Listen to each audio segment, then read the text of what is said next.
मराठा आरक्षणाच्या मागणीसाठी गेल्या काही दिवसांपासून मनोज जरांगे पाटील यांच्या नेतृत्वाखाली आंदोलन सुरू आहे.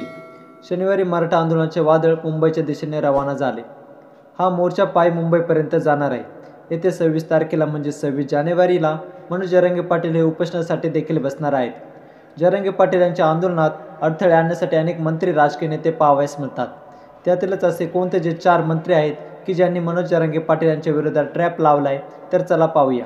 मी एकटा जरी मुंबईमध्ये गेलो तरी राज्यातील करोडो मराठा लोक रस्त्यावर येतील.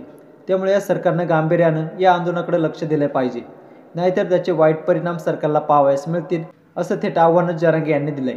ज्यावेळी जरांगेने आंतरवाली सरट येथे आरक्षणासाठी आंदोलन सुरू केलं होतं, त्यावेळेस अनेक मंत्री, राजकीय नेत्यांनी जरांगेंना आश्वासने दिलीत, पण कोणीही आश्वासन पूर्ण करू शकले नाहीत. त्यामुळे तशी चूक त्यांनी आता तरी करू नये.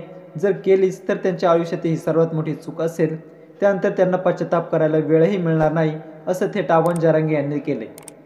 मुख्यमंत्री एकनाथ शिंदे, अजित पवार, देवेंद्र फडणवीस यांना माझी विनंती आहे, त्यांनी या गोष्टीत लवकरात लवकर लक्ष घालून आरक्षणाचा प्रश्न मार्गी लावावा, नाहीतर याचा परिणाम वाईट झाल्याशिवाय राहणार नाही. आमच्या नोंदी सापडल्या आहेत, तरी पण तुम्ही जर बाकीचे वेगळे प्रयत्न जर करावयास गेले तर त्याचे अत्यंत वाईट परिणाम सरकारला लवकरच पाहावयास मिळेल, असं थेट कडक शब्दात इशारा जरांगेंनी सरकारला दिलाय. त्याचबरोबर बोलताना जरांगे पाटलांनी मराठा समाजाला हे आव्हान देखील केले की आपल्या मराठा समाजातील मुले मोठी झाली पाहिजेत. त्यासाठी तुम्ही सर्वांनी माझ्या पाठीमागे खंबीरपणे उभे राहून मला पाठिंबा द्या. जर सरकारने मला काही त्रास दिलाच तर तुम्ही सर्वजण मला साथ देण्यासाठी तयार राहा. जर या आंदोलनात मला काही झालं तरी तुम्ही वर्षानुवर्षे हे आंदोलन सुरू ठेवण्याचा शब्दही जरांगेने दिला आहे. त्यामुळे या आंदोलनात जे कोणी मंत्री माझ्या विरोधात ट्रॅप लावत आहेत त्यांची नावे मी लवकरच जाहीर करणार आहे, असं देखील त्यांनी म्हटले. तर याबद्दल तुम्हाला काय वाटतंय, कमेंटमध्ये व्यक्त व्हा. कोणते मंत्री जरांगेंच्या विरोधात ट्रॅप लावायच्या तयारीत असतील किंवा असू शकतील हेही कमेंटमध्ये सांगा.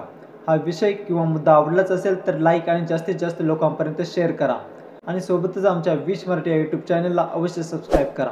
जय महाराष्ट्र.